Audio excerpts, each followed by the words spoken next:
আসসালামু আলাইকুম। আশা করি সকলেই ভালো আছেন। তো আজকে আমরা ভিডিওতে আলোচনা করব ধারাবাহিকভাবে বিভিন্ন মেডিকেল কলেজের পরিচিতি। তো আমরা এখানে সরকারি মেডিকেল কলেজ এবং বেসরকারি মেডিকেল কলেজের তালিকা অনুযায়ী বিভিন্ন পরিচিতি দিচ্ছি। আর ধারাবাহিকতা আজকে এই বিখ্যাত কলেজটি আমরা তুলে ধরছি।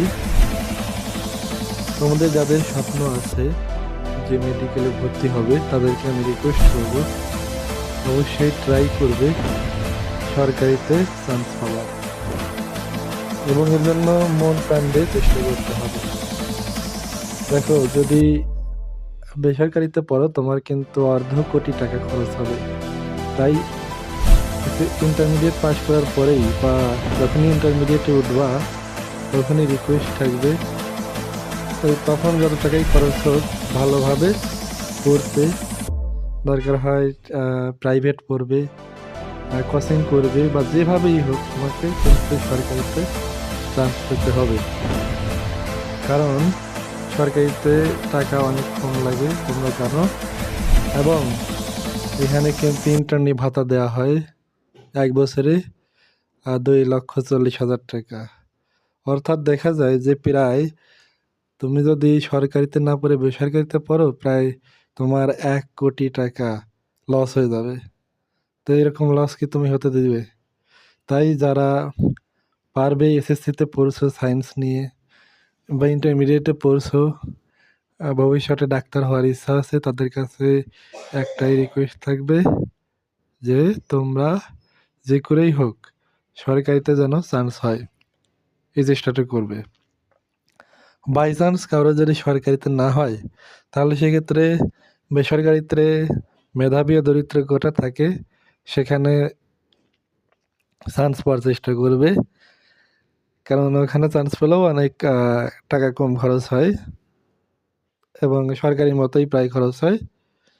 তো সবচেয়ে বড় বিষয় হলো যে বেসরকারিতে কিন্তু তোমার 1 কোটি টাকা লস হয়ে যাবে, সেটার খেয়াল রাখবে। আর যারা কোনোভাবেই কোনো লাইন করতে পারবে না তারা ভুলেও কখনোই বেসরকারিতে ভর্তি হবে না। তাদেরকে আমি বলবো যে আমাদের এমবিবিএস সমমানের কোর্স আছে, সেটা তোমরা করতে পারো। ফার্মেসি লাইসেন্সের কোর্স আছে। এছাড়া আমাদের 6 মাস, 1 বছর, 2 বছর, 3 বছর, 4 বছর মেয়াদি প্যারামেডিক্যাল কোর্স আছে, সেগুলো করতে পারো। এগুলো করে মোটামুটি তোমরা তোমাদের মেডিকেল ভর্তির স্বপ্নটা একটু পূরণ করতে পারো, অর্থাৎ এই লাইনে কাজ করতে পারো। এছাড়া অনেকে আছে যে আইএসটিতে চান্স পায়, অর্থাৎ ম্যাথসে 4 বছর মেয়াদি, ওখানেও টাকা পয়সা কম খরচ হয় এবং ওখান থেকে ভালোভাবেই শিখে আসতে পারবে। তো এখানেও তোমরা ভর্তি হতে পারো। তবে সর্বোপরি তোমাদের যে চয়েসটা আমি দিচ্ছি, চয়েস লিস্ট, তোমরা যদি ভালো স্টুডেন্ট হও তাহলে সর্বপ্রথম এসএসসিতে প্রাইভেট পড়ে বা যেভাবেই হোক বা বিভিন্ন সহায়তা নিয়ে তোমরা এসএসসিতে প্লাস পাবে।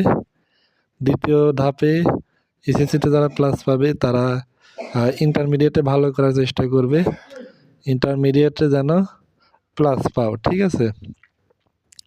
ইন্টারমিডিয়েটে প্লাস পাওয়ার পরে তোমরা কোচিং করবে।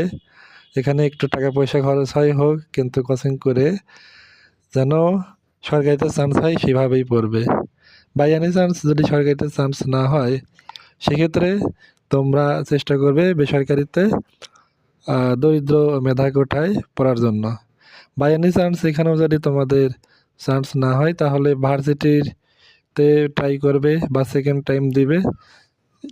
টাইম পরীক্ষা দিয়ে চান্স পাওয়ার চেষ্টা করবে, অথবা কোনো ভার্সিটিতে ভর্তি হয়ে যাবে, সেখানেই জীবন নির্বাহ করবে, এটাই ভালো হবে। কিন্তু ভুলেও আবারও বলছি, কোনো ধরনের বেসরকারি মেডিকেল কিংবা প্রাইভেট ইউনিভার্সিটিতে ভুলেও ভর্তি হওয়া যাবে না, তাহলে সারা জীবন আক্ষেপ করতে হবে।